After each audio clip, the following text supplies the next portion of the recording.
ವ್ಯಾಪಾರ ಮಾಡುವಾಗ everyone became the richest people in that place. ಆ ಜಾಗದಲ್ಲಿದ್ದಂತ ಎಲ್ಲಾ ಜನರು ತುಂಬಾ ಶ್ರೀಮಂತರಾಗ್ಬಿಟ್ರು. Because the diamond was the priceless and precious. ಯಾಕಂದ್ರೆ ಆ ವಜ್ರಗಳು ಬೆಲೆ ಕಟ್ಟಲಿಕ್ಕೆ ಆಗದೆ ಇರುವಂತಹ ಅಷ್ಟು ಅಮೂಲ್ಯವಾಗಿರುವಂತಹ ವಜ್ರಗಳಾಗಿದ್ದವು. Exactly like that. Exactly like this. ಇದುವರೆಗೂ ಯಾರು ಆ ರೀತಿಯ ನೋಡಿರ್ಲಿಲ್ಲ. God will going to give a return gift to you. ಅದೇ ವಿಧದಲ್ಲಿ ದೇವರು ಕೂಡ ನಮಗೊಂದು ರಿಟರ್ನ್ ಗಿಫ್ಟ್ ಅನ್ನ ಕೊಡ್ಲಿಕ್ಕೆ ಹೋಗ್ತಾರೆ. Amen. The return gift which Jesus gives to you, ಯೇಸು ಕೊಡ್ತಕ್ಕಂತಹ ರಿಟರ್ನ್ ಗಿಫ್ಟ್ಗಳು ಯಾವುದು ಅಂದ್ರೆ will be priceless and most precious to everyone. ಅದಕ್ಕೆ ಬೆಲೆ ಕಟ್ಟಲಿಕ್ಕೆ ಆಗುವುದಿಲ್ಲ. ನಮ್ಮ ಪ್ರತಿಯೊಬ್ಬರಿಗೂ ಕೂಡ ಅದು ಅತ್ಯಮೂಲ್ಯವಾಗಿರುತ್ತವೆ. But Jesus came in this earth. ಆದ್ರೆ ಯೇಸು ಕ್ರಿಸ್ತರು ಈ ಲೋಕಕ್ಕೆ ಬಂದದ್ದು. What are the gifts God has given to us? We will meditate some gifts, very precious gift in the Bible. ಆ ಬೈಬಲ್ ಅಲ್ಲಿ ದೇವರು ನಮಗೆ ಅಮೂಲ್ಯವಾಗಿರತಕ್ಕಂತಹ ಒಂದು ಉಡುಗೊರೆಗಳನ್ನು ಏನು ಕೊಟ್ಟಿದ್ದಾರೆ. The first gift Jesus has given is a life. ಮೊದಲನೇದಾಗಿ ಯೇಸು ಕ್ರಿಸ್ತರು ನಮಗೆ ಕೊಡ್ತಕ್ಕಂಥ ಉಡುಗೊರೆ ಅದು ಜೀವವಾಗಿದೆ. If you go through Matthew chapter 9, ಮತ್ತಾಯನ ಸುವಾರ್ತೆ 9ನೇ ಅಧ್ಯಾಯಕ್ಕೆ ನೀವು ಹೋಗುವುದಾದರೆ the Bible tells ಬೈಬಲ್ ಹೇಳುತ್ತದೆ the sinners were living in the sin. ಪಾಪಿಗಳು ಪಾಪದಲ್ಲಿ ಜೀವಿಸ್ತಾ ಇದ್ದಾರೆ. They never had the life. ಅವರಿಗೆ ಜೀವವೂ ಇಲ್ಲ. The wages of sin was the death. ಪಾಪವು ಕೊಡುವ ಸಂಬಳ ಮರಣ. And they never had any kind of life. ಅವರಿಗೆ ಜೀವ ಅನ್ನುವಂಥದ್ದು ಇಲ್ಲವೇ ಇಲ್ಲ. No hope for them. ಅವರಿಗೆ ಜೀವ ಅನ್ನುವಂಥದ್ದಿಲ್ಲ. The Bible tells in Matthew chapter 4 they were living in the darkness. ಮತ್ತಾಯನ ಸುವಾರ್ತೆ 4ನೇ ಅಧ್ಯಾಯ ಹೇಳುತ್ತದೆ ಅವರು ಕಾರ್ಗತ್ತಲೆಯಲ್ಲಿ ಜೀವಿಸುತ್ತಾ ಇದ್ದಾರೆ ಎಂದು. No one want to go and mingle and join them. ಯಾರು ಕೂಡ ಇವರ ಬಳಿಗೆ ಹೋಗಿ ಅವರ ಜೊತೆಲಿ ಸೇರಿಕೊಳ್ಳುವುದಕ್ಕೆ ಇಷ್ಟಪಡ್ತಾ ಇಲ್ಲ. Because the sin is the death which takes the man to the hell. ಯಾಕಂದ್ರೆ ಈ ಪಾಪವೇ ಮನುಷ್ಯನಿಗೆ ಮರಣವನ್ನ ಅದರ ನಂತರ ನರಕವನ್ನ ತರುತ್ತದೆ. And that everyone who died and everyone who experienced the death, they were in the hell. ಈ ರೀತಿಯಾಗಿ ಮರಣವನ್ನ ಅನುಭವಿಸುವಂತವರೆಲ್ಲರೂ ಕೂಡ ನರಕಕ್ಕೆ ಹೋಗುತ್ತಾರೆ. No hope was there. ಅಲ್ಲಿ ಯಾರೂ ಇರುವುದಿಲ್ಲ. No blessing was there. ಅವರಿಗೆ ಆಶೀರ್ವಾದಗಳು ಇರುವುದಿಲ್ಲ. No breakthrough was there. ಅವರಿಗೆ ಶ್ವಾಸವಿರುವುದಿಲ್ಲ. They were waiting for the life. ಅವರು ಜೀವಕ್ಕಾಗಿ ಕಾಯ್ತಾ ಇದ್ದಾರೆ. They were waiting for the life. ಅವರು ಜೀವಕ್ಕಾಗಿ ಕಾಯ್ತಾ ಇದ್ದಾರೆ. If you go through Luke chapter 7, ನೀವು ಲೂಕನ ಸುವಾರ್ತೆ 7ನೇ ಅಧ್ಯಾಯದಲ್ಲಿ ನೋಡುವುದಾದ್ರೆ if you go through Luke chapter 9, ಲೂಕನ ಸುವಾರ್ತೆ 9ನೇ ಅಧ್ಯಾಯ ನೋಡುವಾಗ when we go through this chapter, ಈ ಅಧ್ಯಾಯಗಳನ್ನು ಓದುವಾಗ we will see one man called Peter. ಅಲ್ಲಿ ಒಬ್ಬ ಪೇತ್ರ ಎಂಬ ಮನುಷ್ಯನನ್ನ ಕಾಣುತ್ತೇವೆ. He's a man who catches the fish. ಆ ಮನುಷ್ಯನು ಮೀನು ಹಿಡಿಯುವವನಾಗಿದ್ದನು. But he was living in the sin. ಆದರೆ ಆತನು ಪಾಪದಲ್ಲಿ ಜೀವಿಸ್ತಾ ಇದ್ದ. He was waiting to see the light. ಆತನು ಜೀವವನ್ನ ನೋಡುವುದಕ್ಕೆ ಕಾಯ್ತಾ ಇದ್ದ. He was waiting to see the blessing. ಆತನು ಆಶೀರ್ವಾದಗಳನ್ನು ನೋಡುವುದಕ್ಕೆ ಕಾಯುತ್ತಾ ಇದ್ದ. He was unable to see that blessing in his life. ತನ್ನ ಜೀವಿತದಲ್ಲಿ ಆಶೀರ್ವಾದಗಳನ್ನು ನೋಡಲು ಸಾಧ್ಯವಾಗಿರಲಿಲ್ಲ. The Bible tells, ಬೈಬಲ್ ಹೇಳುತ್ತೆ, when he looked at Jesus Christ of Nazareth, ಆತನು ನಜರೇತಿನ ಯೇಸುವನ್ನು ನೋಡುವಾಗ, when Jesus spoke to him, ಯೇಸು ಆತನ ಜೊತೆ ಮಾತನಾಡಿದಾಗ the words of the Jesus cleansed him and began to give the life. ಯೇಸುವಿನ ಮಾತುಗಳು ಆತನನ್ನು ಶುದ್ಧೀಕರಿಸಿದವು ಮತ್ತು ಆತನಿಗೆ ಜೀವವನ್ನು ಕೊಟ್ಟವು. If you go through Acts chapter 2, 3, 4 and 5, ಅಪೊಸ್ತಲರ ಕೃತ್ಯಗಳು 2, 3, 4, 5 ಅಧ್ಯಾಯಗಳನ್ನು ನೀವು ಓದುವಾಗ when the anointing came upon him, ಅವರ ಮೇಲೆ ಅಭಿಷೇಕ ಬಂದಾಗ when he began to preach, ಆತನು ಪ್ರಸಂಗಿಸುವುದಕ್ಕೆ ಆರಂಭಿಸಿದಾಗ miracles, wonders happened. ಅದ್ಭುತಗಳು ಸ್ವಸ್ಥತೆಗಳು ಜರುಗಿದವು. Acts chapter 9 tells, ಅಪೊಸ್ತಲರ ಕೃತ್ಯಗಳು 9ನೇ ಅಧ್ಯಾಯ ಹೇಳುತ್ತದೆ, that lady who called the Tabitha, when she died, Jesus raised to him. ತಬಿತಾ ಎಂಬುವಂತಹ ಒಂದು ಸ್ತ್ರೀಯು ಸತ್ತಾಗ ಪೇತ್ರನು ಆಕೆಯನ್ನು ಜೀವಂತವಾಗಿ ಎಬ್ಬಿಸಿದನು. Peter saw the light. ಪೇತ್ರನು ಜೀವವನ್ನು ನೋಡಿದನು. Every darkness left and went away. ಎಲ್ಲಾ ಕತ್ತಲೆಯು ಬಿಟ್ಟು ಹೊರಟು ಹೋಯಿತು. Every kind of darkness went away.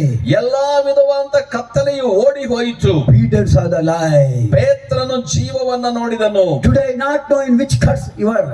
ಈ ದಿನದಲ್ಲಿ ನೀವು ಯಾವ ಶಾಪದಲ್ಲಿದ್ದೀರಿ ನನಗೆ ಗೊತ್ತಿಲ್ಲ. I never know what you're undergoing. ನೀವು ಎಂತ ಪರಿಸ್ಥಿತಿಗಳ ಮೂಲಕವಾಗಿ ಹೋಗುತ್ತಿದ್ದೀರೋ ನನಗೆ ಗೊತ್ತಿಲ್ಲ. I never know what kind of sickness you are undergoing. ನೀವು ಯಾವ ಕಾಯಿಲೆಯ ಮೂಲಕ ಹೋಗ್ತಿದ್ದೀರೋ ನನಗೆ ಗೊತ್ತಿಲ್ಲ. I never know what your medical report is telling. ನಿಮ್ಮ ಮೆಡಿಕಲ್ ರಿಪೋರ್ಟ್ ಏನ್ ಹೇಳ್ತಾ ಇದೆಯೋ ನನಗೆ ಗೊತ್ತಿಲ್ಲ. There is a life in Jesus Christ of Nazareth. ಆದರೆ ನಜರೇತಿನ ಯೇಸು ಕ್ರಿಸ್ತರ ನಾಮದಲ್ಲಿ ಜೀವವಿದೆ. When we give our life and call him, that when that life comes to us, every report will turn it to be the normal, where he will not find any kind of health issues. Amen. ಆತನ ಜೀವ ಅನ್ನುವಂಥದ್ದು ನಿಮ್ಮಲ್ಲಿ ಬರುವುದಾದರೆ ನಿಮ್ಮ medical ರಿಪೋರ್ಟ್ಗಳದ್ದು ಏನೇ ಇರಲಿ ಅವೆಲ್ಲವೂ ಕೂಡ ತಿರುಗು ಮರುಗು ಆಗಿಬಿಡುತ್ತವೆ. Sin is such a thing which separates the man from the God. ಈ ಪಾಪವು ಎಂತದಂತಂದ್ರೆ ಪಾಪವು ಮನುಷ್ಯನನ್ನ ದೇವರಿಂದ ಬೇರೆ ಮಾಡುತ್ತದೆ. Sin is such a thing which it will not allow God to work in a man's life. ಈ ಪಾಪವು ಮನುಷ್ಯನ ಜೀವಿತದಲ್ಲಿ ದೇವರು ಕೆಲಸ ಮಾಡದಂತೆ ಮಾಡುತ್ತದೆ. Sin will not allow a man to reach and to receive the gifts and the blessing of the God Almighty Father, Jesus Christ of Nazareth. ನಜರೇತಿನ ಯೇಸು ಕ್ರಿಸ್ತನ ಕೊಡತಕ್ಕಂತ ಆಶೀರ್ವಾದಗಳನ್ನ ಮನುಷ್ಯನು ಹೊಂದಿಕೊಳ್ಳುವುದಕ್ಕೆ ಅಭ್ಯಂತರ ಮಾಡುವಂತದ್ದು ಮನುಷ್ಯನ ಒಳಗಡೆ ಇರುವಂತಹ ಪಾಪವೇ ಆಗಿದೆ. No matter whatever your problem may be, ನಿನ್ನ ಪರಿಸ್ಥಿತಿಯು ಅಥವಾ ನಿನ್ನ ಸಮಸ್ಯೆ ಏನೇ ಆಗಿರಬಹುದು, no matter whatever stage today may be, ಇವತ್ತು ನಾವು ಎಂತಹ ಪರಿಸ್ಥಿತಿಯಲ್ಲಿ ಇದ್ದರೂ ಕೂಡ Jesus is going to give the life to you. ಯೇಸು ನಿಮಗೆ ಜೀವವನ್ನು ಕೊಡಲು ಹೋಗುತ್ತಿದ್ದಾರೆ. His life will raise you again. ಆತನು ನಿಮ್ಮನ್ನು ತಿರುಗಿ ಎಬ್ಬಿಸುತ್ತಾನೆ. It will make you to stand still. ಆತನು ದೃಢವಾಗಿ ನಿಮ್ಮನ್ನು ನಿಲ್ಲುವಂತೆ ಮಾಡುತ್ತಾನೆ. It will make you to stand still. ಆತನು ನಿಮ್ಮನ್ನ ದೃಢವಾಗಿ ನಿಲ್ಲುವ ಹಾಗೆ ಮಾಡುತ್ತಾನೆ. Lord God Almighty Father, Jesus of Nazareth will raise you from the dead things and will make you to stand. ನಜರೇತಿನ ಯೇಸು ಕ್ರಿಸ್ತನು ನಿಮ್ಮನ್ನು ಸತ್ತಂತ ಸ್ಥಿತಿಯಲ್ಲಿ ಎಬ್ಬಿಸಿ ನಿಮ್ಮನ್ನು ದೃಢವಾಗಿ ನಿಲ್ಲುವ ಹಾಗೆ ಮಾಡುತ್ತಾರೆ. That could not able to stop the Jesus Christ of Nazareth rising from the dead.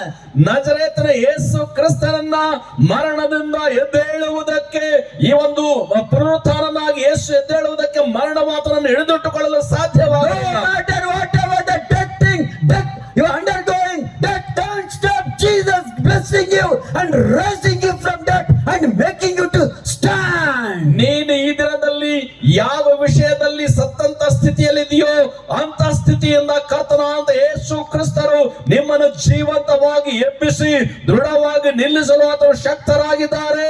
He will make you to stand. ಆತನು ನಿಮ್ಮನ್ನು ನಿಲ್ಲುವ ಹಾಗೆ ಮಾಡುತ್ತಾರೆ. If you go through Isaiah chapter 1, ನೀವು ಯೆಶಾಯನ ಗ್ರಂಥ 1ನೇ ಅಧ್ಯಾಯವನ್ನು ಓದುವಾಗ God said to Isaiah, ಈ ದೇವರು ಯೆಶಾಯನಿಗೆ ಹೇಳಿದರು, Isaiah, ಯೆಶಾಯನೇ, donkey know the master, but you don't know who is the master.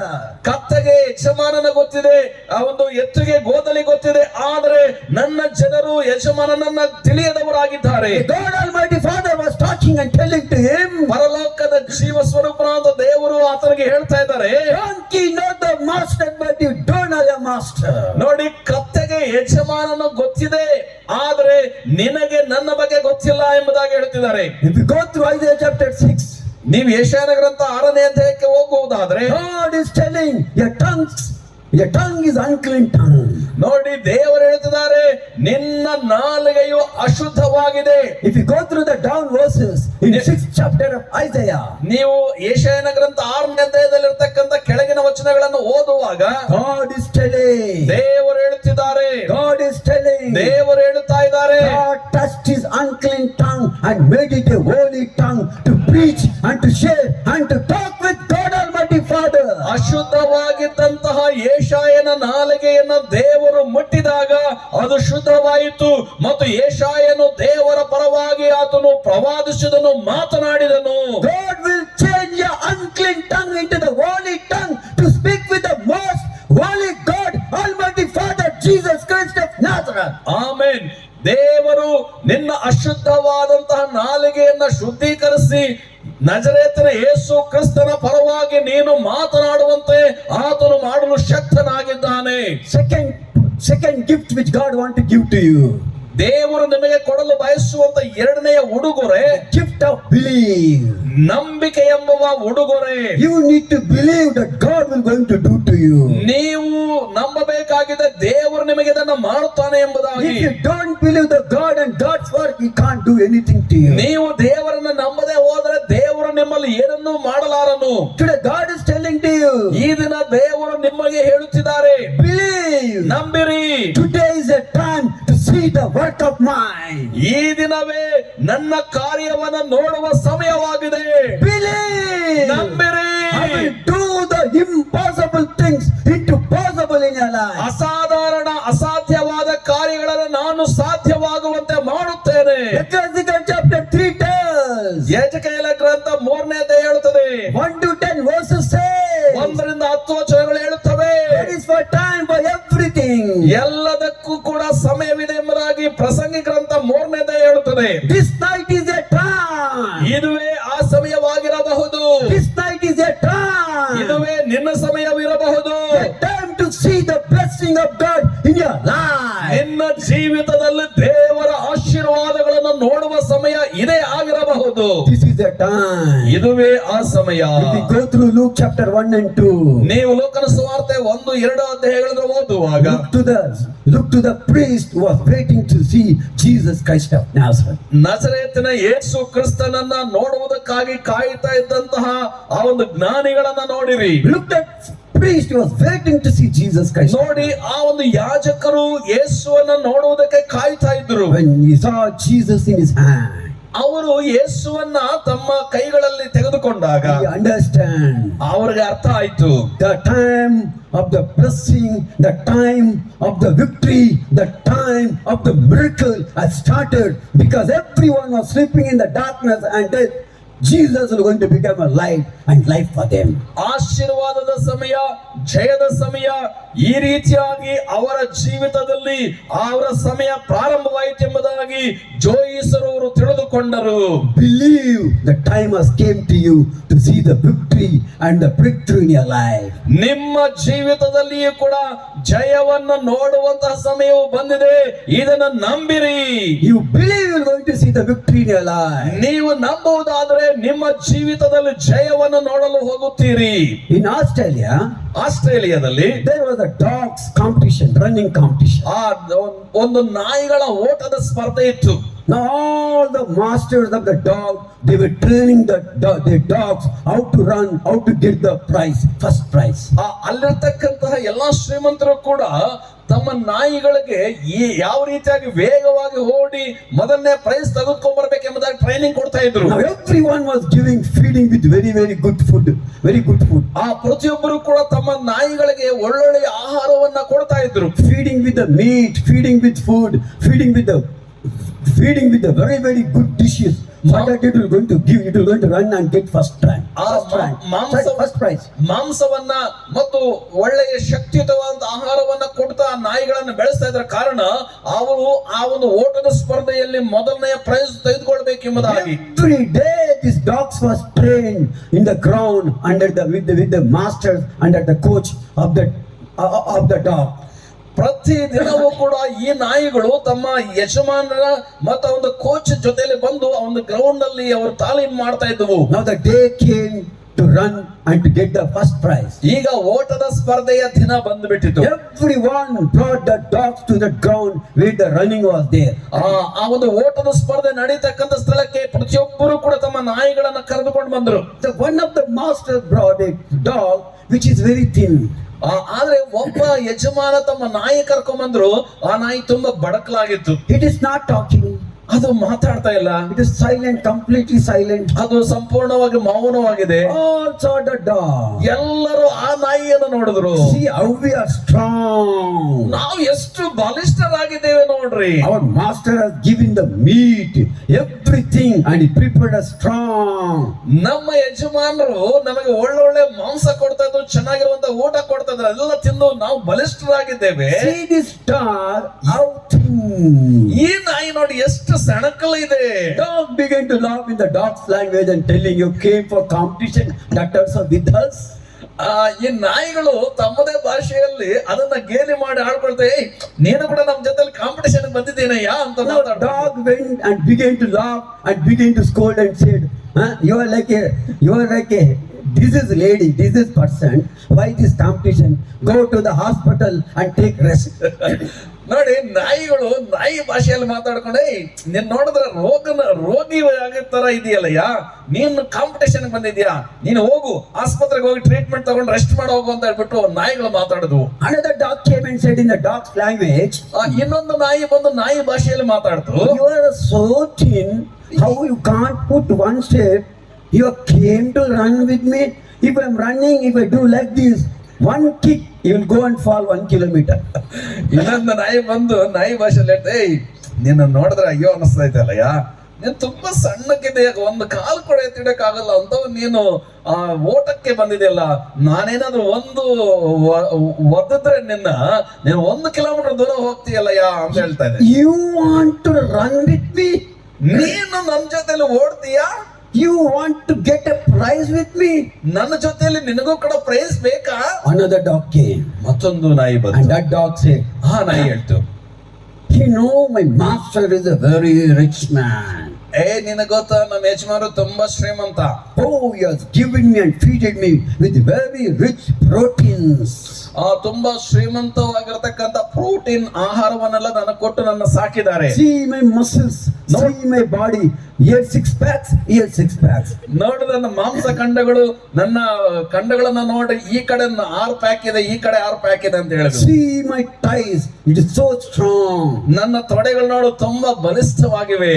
If I beat my toda like this, only sound he will run up.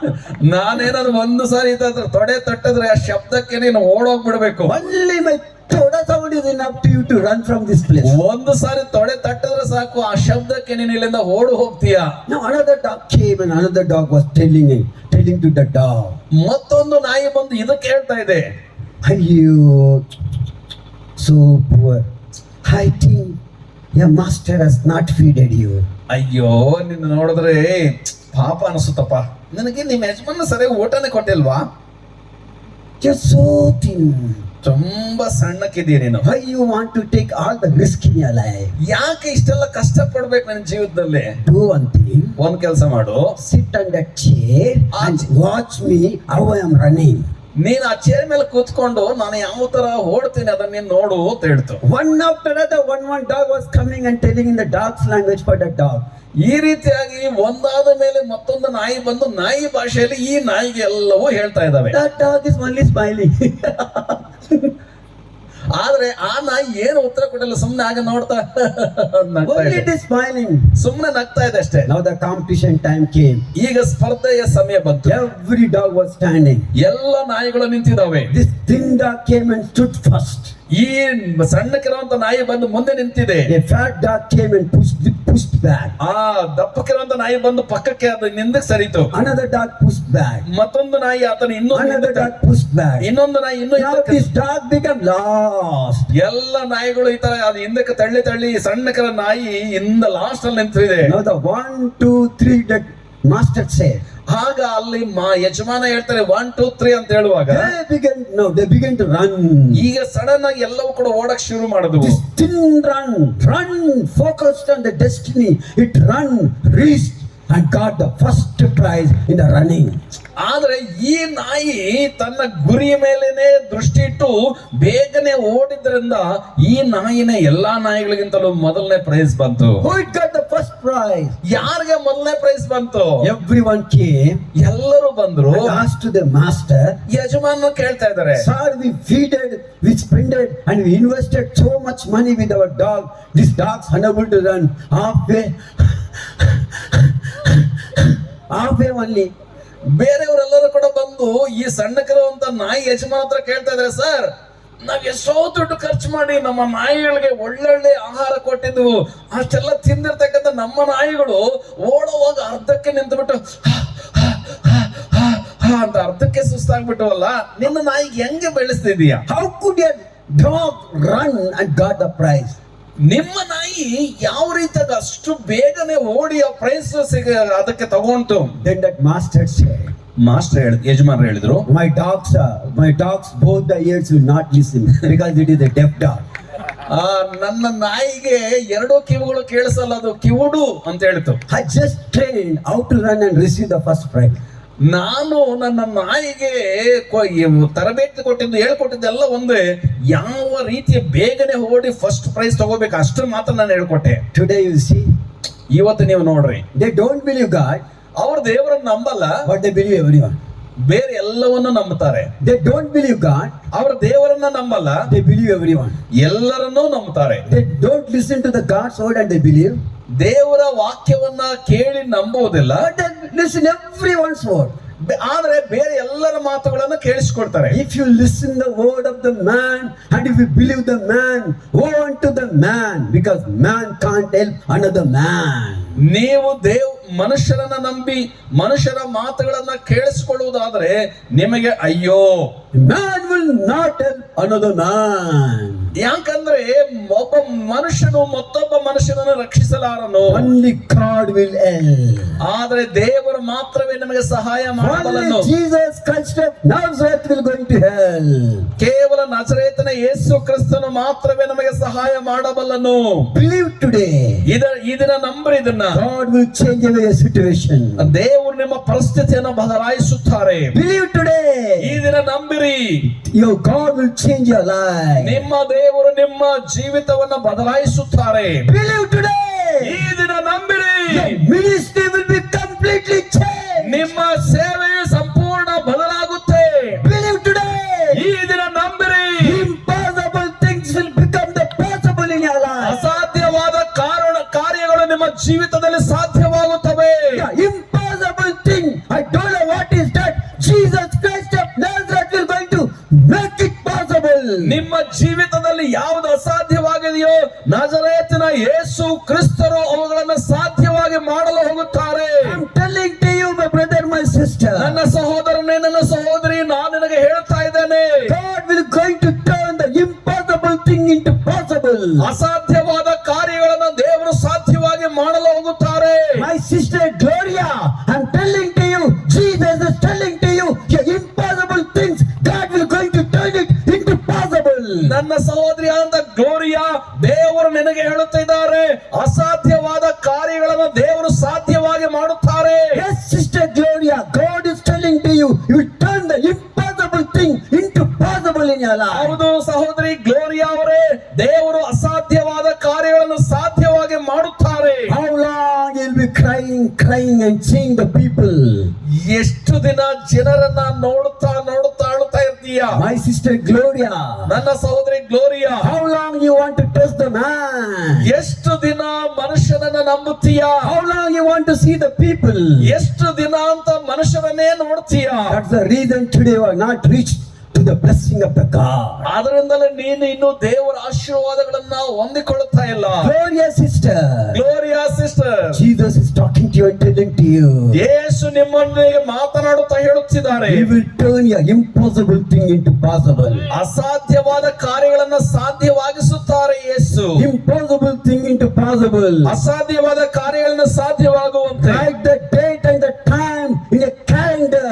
Tomorrow onwards, the things will be different. Haggai chapter 2, verses 19. Now onwards, God has changed.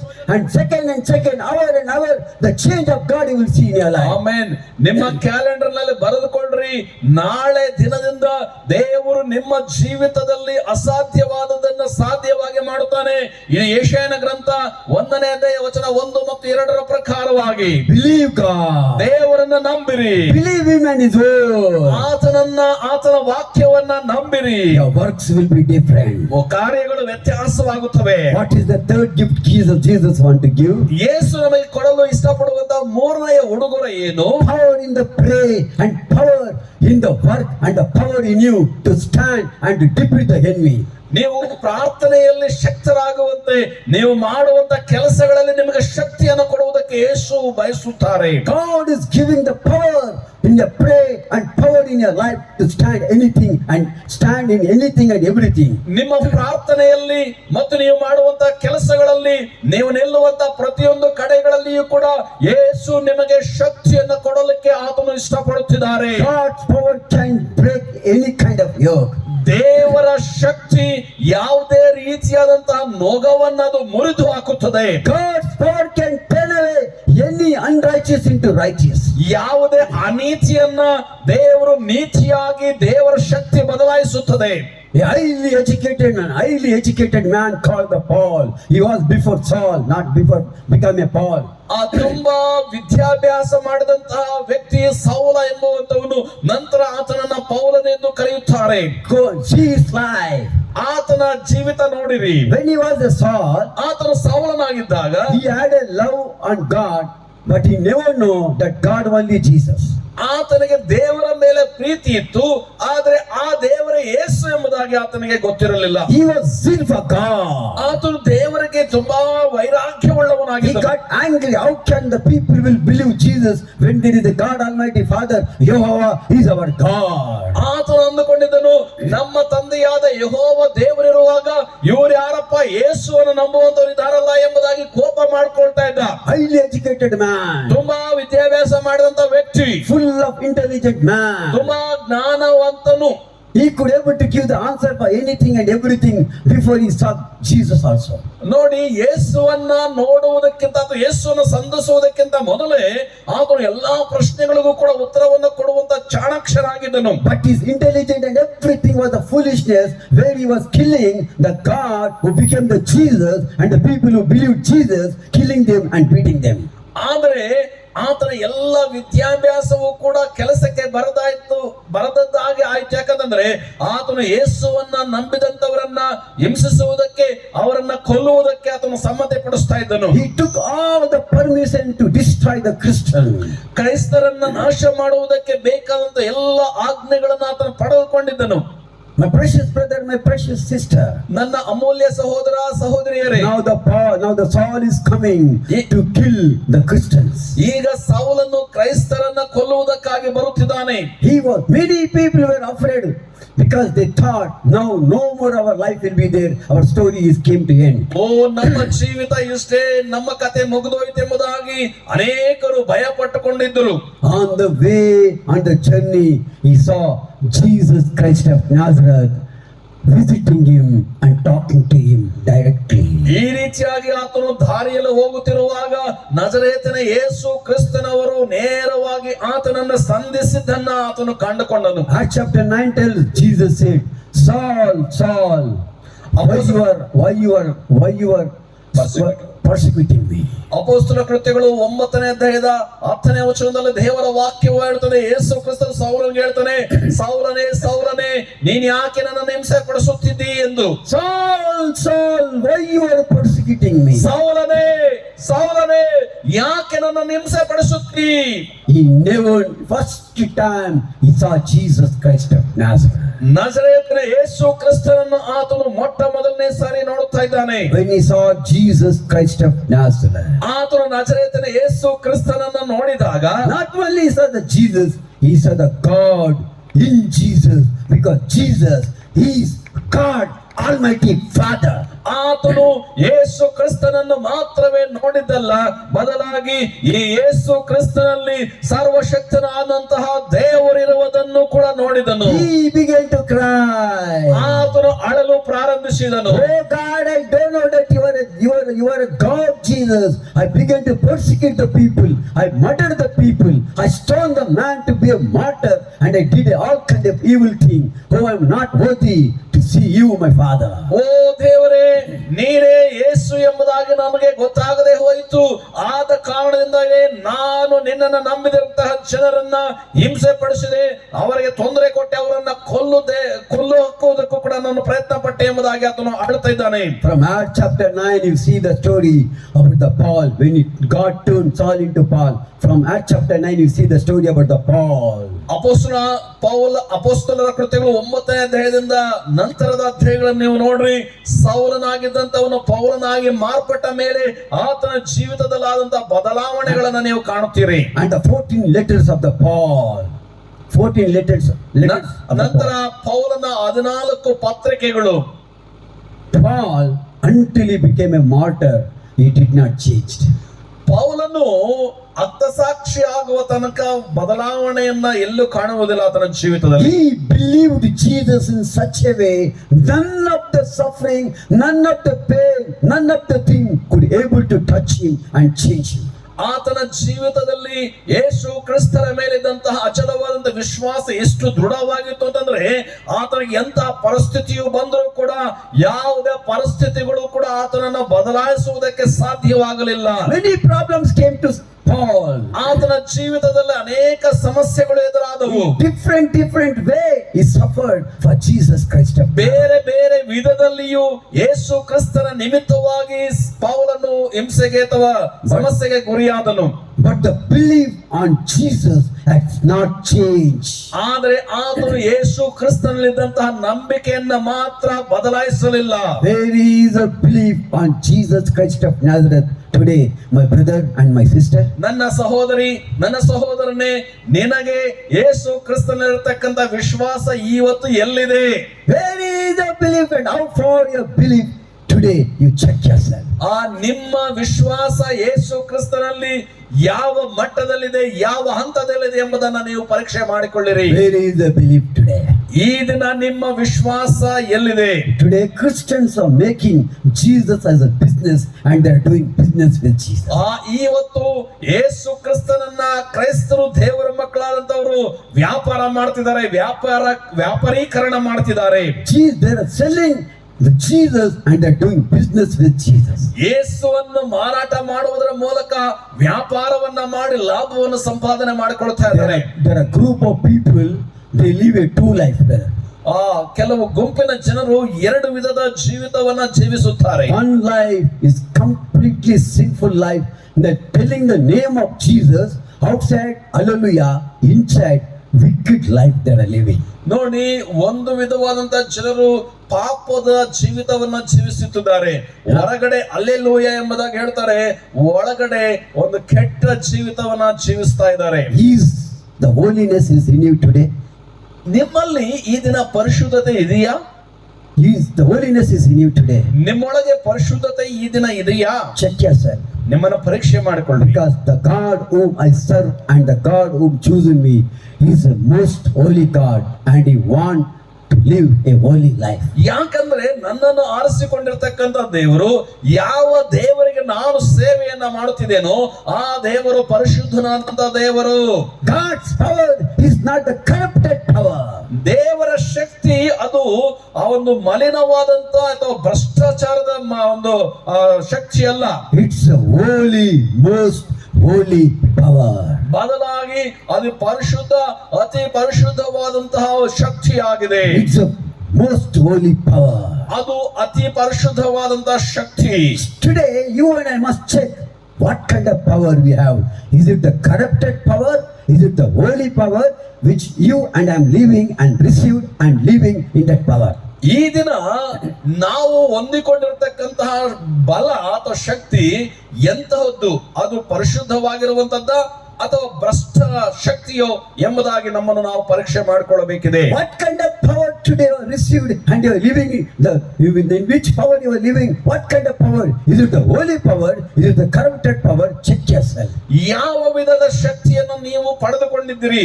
ಅದು ಪರಿಶುದ್ಧವಾದಂತಹ ಶಕ್ತಿಯೋ ಅಥವಾ ಭ್ರಷ್ಟವಾಗಿರತಕ್ಕಂಥ ಶಕ್ತಿಯೋ ಎಂಬುದನ್ನ ನೀವು ಪರೀಕ್ಷೆ ಮಾಡಿಕೊಳ್ಳಬೇಕಿದೆ.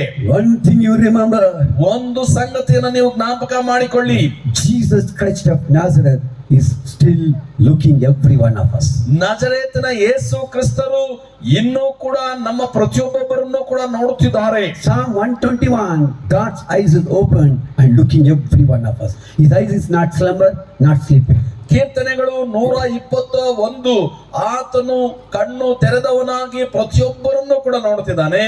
ಆತನು ತೂಕಡಿಸುವವನಲ್ಲ, ನಿದ್ರಿಸುವವನಲ್ಲ. Jeremiah 23:23 and Jeremiah 23:24 also. The eyes is open and watching every one of us. ಯೆರೆಮೀಯನ ಪ್ರವಾದನೆ ಗ್ರಂಥ 23:23 ವಚನ, ಹಾಗೆ ಯೆರೆಮೀಯನ ಗ್ರಂಥ 23:24 ವಚನ, ಆತನ ದೃಷ್ಟಿಯು ಎಲ್ಲಾ ಜನಾಂಗಗಳ ಮೇಲೆ ಇದೆ. You and I can't hide our God. ನೀವು ಮತ್ತು ನಾನು ದೇವರಿಗೆ ಮರೆಯಾಗಿರಲು ಸಾಧ್ಯವಿಲ್ಲ. I can cover anyone face of this earth, including my family people, but I can't cover the eyes of my God, which is open and watching me. ಗಮನಿಸಿ, ಈ ಭೂಲೋಕದಲ್ಲಿ ನಾನು ನನ್ನ ಕುಟುಂಬದವರನ್ನ ಸಮೇತ ಮಾಡಿಕೊಂಡು ಯಾರಿಗೆ ಬೇಕಾದರೂ ಮರೆಯಾಗಿರಬಹುದು, ಆದರೆ ನನ್ನ ದೇವರಿಗೆ ನಾನು ಮರೆಯಾಗಿರಲು ಸಾಧ್ಯವಿಲ್ಲ. ಕಾರಣ ಆತನ ಕಣ್ಣುಗಳು ಎಲ್ಲರನ್ನು ನೋಡುತ್ತಲೇ ಇವೆ. Check one time today. ಈ ದಿನ ಒಂದು ಸಾರಿ ಚೆಕ್ ಮಾಡ್ಕೊಳ್ಳಿ. What way you are using the power of God? ದೇವರ ಬಲವನ್ನ ಯಾವ ರೀತಿಗೆ ಉಪಯೋಗ ಮಾಡಿಕೊಳ್ಳುತ್ತಿದ್ದೇವೆ? To make your money? ಹಣ ಮಾಡ್ಲಿಕ್ಕ? To keep a man in the fear and to doing your work? ಮನುಷ್ಯರನ್ನ ಒಂದು ಭಯದಲ್ಲಿಟ್ಟುಕೊಂಡವರಾಗಿ ನಮ್ಮ ಕೆಲಸ ಮಾಡಿಸ್ಕೊಳ್ತಾ ಇದೀವಿ ಅವರ ಹತ್ರ. In the name of Jesus, people are using the people to do their work, their housework and other works also. ಯೇಸುವಿನ ನಾಮವನ್ನ ಕೆಲವರು ಉಪಯೋಗ ಮಾಡಿಕೊಂಡು ಬೇರೆಯವರನ್ನ ತಮಗೆ ಕೆಲಸ ಮಾಡುವಂತ ಅಥವಾ ತಮಗೆ ಸೇವೆ ಮಾಡುವಂತ ಅವರನ್ನು ಉಪಯೋಗ ಮಾಡಿಕೊಳ್ತಿದ್ದಾರೆ. Then neatly they will tell, you are not working me, you are working for God. You are working, serving God, serving servant is like a serving God. ನೋಡಿ, ಅವ್ರು ಈ ರೀತಿ ಹೇಳ್ತಾರೆ, ನೋಡಪ್ಪ ನೀನ್ ನನಗೆ ಸೇವೆ ಮಾಡ್ತಾ ಇಲ್ಲ, ನೀನು ಸೇವಕನಿಗೆ ಸೇವೆ ಮಾಡಿದ್ರೆ ಅದು ದೇವರಿಗೆ ಸೇವೆ ಮಾಡದಂತೆ ಅಂತ ಹೇಳ್ತಾರೆ. Listen carefully. ಗಮನ ಇಟ್ಟು ಕೇಳಿಸ್ಕೊಳ್ಳಿ. Just for example, don't take it serious. Brother is not a God. ನೋಡಿ, ಈ ಸಹೋದರರು ಅವರು ದೇವರಲ್ಲ. Brother is a servant to whom? ಈ ಸಹೋದರರು ಯಾರಿಗೆ ಸೇವಕರು? To God. ದೇವರಿಗೆ. Now this servant whom he need to serve? ಈ ಸೇವಕರು ಯಾರಿಗೆ ಸೇವೆ ಮಾಡಬೇಕು? He need to serve God. ಅವರು ದೇವರ ಸೇವೆ ಮಾಡಬೇಕು. Now the servant, now the this man is telling me, you need to serve me because I'm a servant of God. Who is he? Can the servant will serve another servant? ನೋಡಿ, ಇವರು ನನ್ನ ಹತ್ರ ಬಂದು ಹೇಳ್ತಾರೆ, ನೋಡಯ್ಯ ನಾನು ದೇವರ ಸೇವಕನು, ನೀನ್ ನನಗೆ ಸೇವೆ ಮಾಡಬೇಕು ಎಂಬುದಾಗಿ. ಈಗ ಒಂದು ಪ್ರಶ್ನೆ ಕೇಳ್ತಾನೆ, ಒಬ್ಬ ಸೇವಕನಿಗೆ ಬೇರೊಬ್ಬ ಸೇವಕನ ಸೇವೆ ಮಾಡುವ ಅವಶ್ಯಕತೆ ಇದೆಯಾ? Now already the servant is serving God. ಈಗಾಗಲೇ ಈ ಸೇವಕನು ದೇವರಿಗೆ ಸೇವೆ ಮಾಡ್ತಿದ್ದಾನೆ. Now what this servant must do? ಹಾಗಾದ್ರೆ ಈ ಸೇವಕನು ಏನು ಮಾಡಬೇಕು? I also must serve God. ಆ ಸೇವಕನು ಕೂಡ ಅದೇ ದೇವರಿಗೆ ಸೇವೆ They are ಮಾಡಬೇಕು. not teaching as a servant to serve God. They are teaching today to serve the servant. Servant is a servant. Servant can't be a God. ಗಮನಿಸಿ, ಈ ದಿನ ಅನೇಕ ದೇವ ಸೇವಕರುಗಳು ಇತರರನ್ನ ನೀವು ದೇವರ ಸೇವೆ ಮಾಡಿ ಎಂಬುದಾಗಿ ಅವರು ಉಪದೇಶ ಮಾಡ್ತಾ ಇಲ್ಲ. ಬದಲಾಗಿ ಇವರು ಸೇವಕನಿಗೆ ನೀವು ಸೇವೆ ಮಾಡ್ರಿ ಎಂಬುದಾಗಿ ಹೇಳ್ತಿದ್ದಾರೆ. God has chosen me to be his servant, and I am telling this brother, work for me. You're not working me, you're not serving for God. How can he serving? He's not serving God, he's serving me. I'm a man. He's man forever. ಗಮನಿಸಿ, ಈಗ ದೇವರು ನನ್ನನ್ನು ಸೇವೆಗೆ ಕರೆದಿದ್ದಾರೆ, ನಾನು ದೇವರಿಗೆ ಸೇವೆ ಮಾಡಬೇಕು. ನಾನು ಇತರರನ್ನ ಕರೆದು ನೀವು ದೇವರಿಗೆ ಸೇವೆ ಮಾಡ್ರಿ ಎಂಬುದಾಗಿ ಹೇಳಬೇಕ ಹೊರತು ಈ ಸಹೋದರನ ಕರೆದು ನೋಡಪ್ಪ ನೀನ್ ನನಗೆ ಸೇವೆ ಮಾಡು, ನೀನ್ ನನಗೆ ಸೇವೆ ಮಾಡಿದ್ರೆ ನನಗಲ್ಲ, ಬದಲಾಗಿ ದೇವರಿಗೆ ಸೇವೆ ಮಾಡದಂತೆ ಆಗುತ್ತದೆ ಎಂಬುದನ್ನು ನಾನು ಹೇಗೆ ಹೇಳಲಿಕ್ಕೆ ಸಾಧ್ಯ? Today what the people are teaching?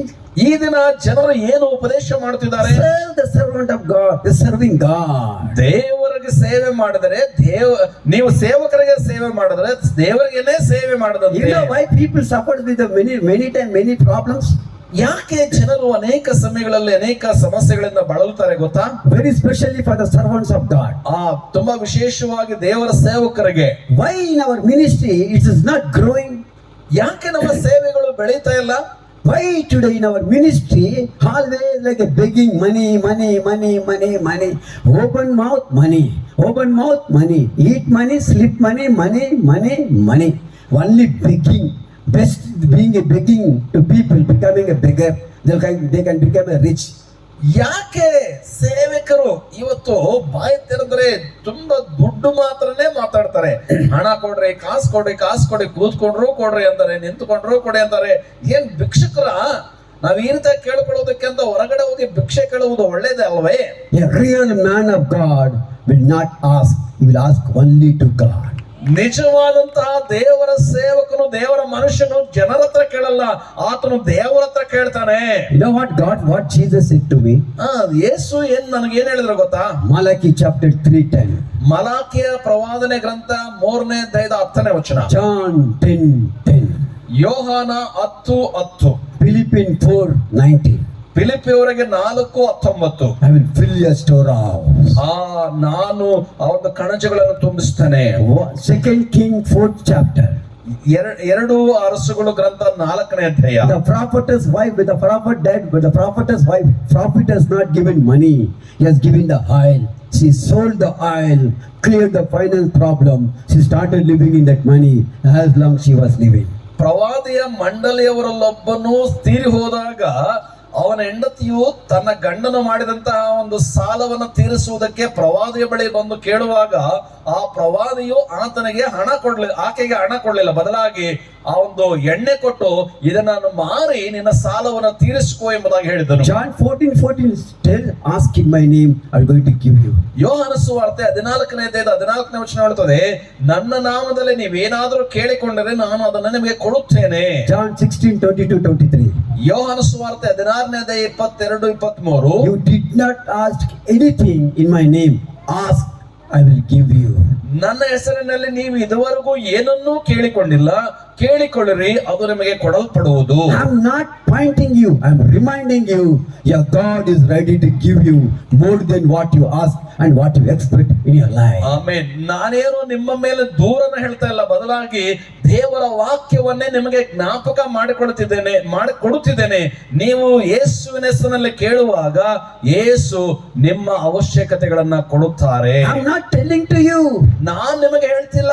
The Bible in your hand is telling you did not ask until today anything to Jesus. ನಿಮ್ಮ ಕೈಯಲ್ಲಿರುವಂತ ಬೈಬಲ್ ಹೇಳ್ತಾ ಇದೆ, ನೀವು ಈ ದಿನದ ತನಕ ಯೇಸುವನ್ನ ಏನು ಕೇಳಿಲ್ಲ ಎಂದು. Ask in my name, I will give you. ನನ್ನ ಹೆಸರಿನಲ್ಲಿ ಕೇಳಿಕೊಳ್ಳಿರಿ, ನಾನು ಕೊಡುತ್ತೇನೆ. No matter whatever your need may be, it is a small or big. ನಿಮ್ಮ ಅವಶ್ಯಕತೆಗಳು ಅದು ಎಂತದೇ ಇರಬಹುದು, ಅದು ಸಣ್ಣದಾಗಿರಬಹುದು, ದೊಡ್ಡದಿರಬಹುದು. You ask to Jesus Christ of Nazareth. ನಾಜರೇತನ Yesu ಕ್ರಿಸ್ತನನ್ನ ಕೇಳಿಕೊಳ್ಳ್ರಿ. You have all the rights to ask Jesus because you and I am working to Jesus Christ of Nazareth. Your master, my master, is the master Jesus Christ of Nazareth. ನೀವು ಮತ್ತು ನಾನು ಕೇಳಿಕೊಳ್ಳುವುದಕ್ಕೆ ಎಲ್ಲ ಅಧಿಕಾರವಿದೆ. ಯಾಕಂದ್ರೆ ನೀವು ಮತ್ತು ನಾನು ನಜರೇತನ ಯೇಸು ಕ್ರಿಸ್ತನಿಗೆ ಕೆಲಸ ಮಾಡುವಂತವರಾಗಿದ್ದೇವೆ. Ask to Jesus. ಯೇಸುವನ್ನ ಕೇಳಿರಿ. Don't do Jesus as a business. ಯೇಸುವನ್ನ ಒಂದು ವ್ಯಾಪಾರವಾಗಿ ಮಾಡಬೇಡ್ರಿ. In the name of Jesus events, don't beg the money and make a event. Jesus doesn't like that, such kind of events, because Jesus doesn't want the event. Jesus want you and me. ನಾವು ಕೂಟಗಳನ್ನು ನಡೆಸ್ತಾ ಇದ್ದೇವೆ, ಹಣ ಕೊಡ್ರಿ ಎಂಬುದಾಗಿ ಹೋಗಿ ಜನರ ಹತ್ರ ಕೇಳ್ಕೊಳ್ಬೇಡ್ರಿ. ಒಂದು ವೇಳೆ ನೀವು ಆ ರೀತಿಯಾಗಿ ಕೇಳಿಕೊಂಡು ಕೂಟಗಳು ಮಾಡಿದ್ರೆ ಯೇಸು ಅದರಲ್ಲಿ ಇಷ್ಟಪಡೋದಿಲ್ಲ. ಆದ್ರಿಂದ ನೀವು ಕೇಳದೇನೆ ಕೆಲಸಗಳನ್ನ ಮಾಡಿ. Where you stand, people will come there. ಎಲ್ಲಿ ನೀವು ನಿಂತಿರ್ತೀರೋ ಅಲ್ಲಿಗೇನೆ ಜನರು ಬರ್ತಾರೆ. My precious brother, my precious sister, ನನ್ನ ಅಮೂಲ್ಯ ಸಹೋದರ, ಅಮೂಲ್ಯ ಸಹೋದರಿಯರೇ, they are corrupting the power of God in the name of money. That is God's power. ನೋಡಿ, ಅವರು ಈ ಒಂದು ಸೇವೆ ಹೆಸರಿನಲ್ಲಿ ದೇವರ ಬಲವನ್ನ ದುರುಪಯೋಗ ಮಾಡಿಕೊಳ್ತಾ ಇದ್ದಾರೆ. Never corrupt the power of God in your life. ನಿಮ್ಮ ಜೀವಿತದಲ್ಲಿ ದೇವರ ಶಕ್ತಿಯನ್ನ ಒಂದು ಭ್ರಷ್ಟಾಚಾರ ಮಾಡಬೇಡ್ರಿ. Never corrupt the power of God in your life. ನಿಮ್ಮ ಜೀವಿತದಲ್ಲಿ ದೇವರ ಶಕ್ತಿಯನ್ನ ಭ್ರಷ್ಟಕ್ಕೆ ಒಳಪಡಿಸಬೇಡ್ರಿ. Because Jesus said, ask me, you did not ask. ಯಾಕಂದ್ರೆ ಯೇಸು ಹೇಳಿದ್ದಾರೆ, ನೀವು ಇದುವರೆಗೂ ಕೇಳಿಕೊಂಡಿಲ್ಲ, ಈಗ ಕೇಳಿಕೊಳ್ಳಿರಿ. Ask means what we will ask. ಕೇಳಿಕೊಳ್ಳ್ರಿ ಅಂತಂದ್ರೆ ನಾವ್ ಏನ್ ಕೇಳ್ಬೇಕು? All unwanted ask we will ask. All unwanted thing we will ask. ಬೇಡದೇ ಇರೋದೆಲ್ಲ ಕೂಡ ಕೇಳ್ಕೊಳ್ತೇವೆ. There were two people. ಇಬ್ಬರು ನಿಜವಾದಂತ ವ್ಯಕ್ತಿಗಳಿದ್ರು. One is a rich king, one is a poor Lazarus. ನೋಡಿ, ಇಬ್ರು ವ್ಯಕ್ತಿಗಳು ಯಾರಪ್ಪ ಅಂತಂದ್ರೆ, ಒಬ್ಬನು ಧನವಂತನು, ಎರಡನೇವನು ಬಡವನಾದಂತ ಲಾಜರನು. This rich king, ಈ ಶ್ರೀಮಂತನು, is a very rich man. ತುಂಬಾ ದೊಡ್ಡ ಶ್ರೀಮಂತ. He is fully praised. People will praise his name. ಆತನನ್ನು ನೋಡಿದಾಗ ಜನರೆಲ್ಲರೂ ಕೂಡ ಆತನನ್ನು ಹೊಗಳ್ತಾ ಇದ್ರು, ಆತನನ್ನು ತುಂಬಾ ಅಟ್ಟಕ್ಕೇರಿಸ್ತಾ ಇದ್ರು. They'll be going on praising his name. ಆತನ ಹೆಸರನ್ನು ಯಾವಾಗಲೂ ಹೊಗಳ್ತಾ ಇದ್ರು. His eyes was not on God. His eyes was on the riches and the name and the fame and the people which they were telling and praising him. ಈತನ ಕಣ್ಣುಗಳು ದೇವರನ್ನ ನೋಡ್ತಾ ಇರಲಿಲ್ಲ, ಬದಲಾಗಿ ತನ್ನಗಿದ್ದಂತ ಎಲ್ಲ ಒಂದು ಐಶ್ವರ್ಯದ ಮೇಲೆ ಮತ್ತು ಜನರು ಆತನನ್ನು ಹೊಗಳ್ತಾ ಇದ್ರಲ್ಲ ಅದರ ಮೇಲೆಯೇ ಆತನು ದೃಷ್ಟಿಯನ್ನೆಲ್ಲ ಇಟ್ಟಿದ್ದ. Look to the Lazarus, poor man is a beggar. ನೋಡಿ, ಬಡವನಾಗಿರತಕ್ಕಂತಹ ಲಾಜರನನ್ನು ನೋಡ್ರಿ, ಆತನು ಭಿಕ್ಷುಗಾರನು. His eyes was on Jesus Christ of Nazareth. ಆತನ ಕಣ್ಣುಗಳು ನಜರೇತನ ಯೇಸು ಕ್ರಿಸ್ತರ ಮೇಲೆ ಇದ್ದವು. What happened when his eyes was on Jesus? ಯೇಸು ಕ್ರಿಸ್ತರ ಮೇಲೆ ಆತನ ಕಣ್ಣಿಟ್ಟದ್ರಿಂದ ಆತನಿಗೆ ಏನಾಯ್ತು? This rich man having everything, ಈ ಧನವಂತನಿಗೆ ಎಲ್ಲವೂ ಇದೆ, but he don't have Jesus Christ of Nazareth. ಆದ್ರೆ ನಜರೇತನ ಯೇಸು ಕ್ರಿಸ್ತನ ಮಾತ್ರ ಆತನ ಜೀವಿತದಲ್ಲಿ ಇಲ್ಲ. Lazarus don't have anything. ಲಾಜರನಿಗೆ ಏನೂ ಇಲ್ಲ. No house, ಮನೆ ಇಲ್ಲ, no friends, ಫ್ರೆಂಡ್ಸ್ ಇಲ್ಲ, no relatives, ಸಂಬಂಧಿಕರಿಲ್ಲ, no good wisher, no bad wisher. ಆತನಿಗೆ ಶುಭ ಹೇಳುವಂತವರಿಲ್ಲ, ಕೆಟ್ಟದನ್ನ ಹೇಳುವಂತವರು ಯಾರು ಇಲ್ಲ. No one